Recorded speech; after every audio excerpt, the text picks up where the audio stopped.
ফেব্রুয়ারিতে যে কাঙ্ক্ষিত নির্বাচন, সেই নির্বাচনে সারা দেশের মানুষ দীর্ঘ 18 বৎসর সঠিকভাবে তার ভোটটা দিতে পারেননি।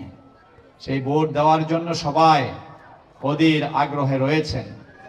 বিএনপির ভারপ্রাপ্ত চেয়ারম্যান বলেছেন, আসেন আমরা সকল ভেদাভেদ ভুলে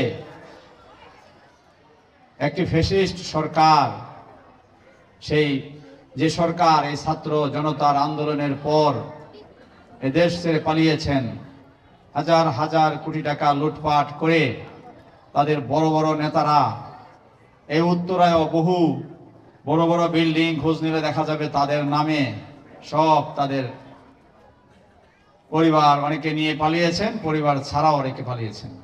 যে দলগুলা দীর্ঘ 16 বৎসর 18 বৎসর কষ্ট করেছেন, অনেক মানুষ এদেশে গুম হয়েছেন, খুন হয়েছে, লক্ষ মামলা হয়েছে বিএনপি সহ বিভিন্ন রাজনৈতিক দলের নামে।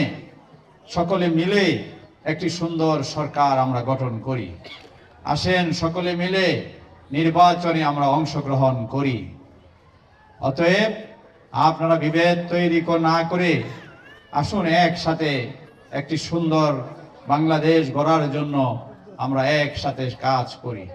তারপরেও দু একটি রাজনৈতিক দল বিশৃঙ্খলা করার চেষ্টা করছে, নির্বাচনকে বিলম্বিত পিছিয়ে দেওয়ার চেষ্টা করছেন।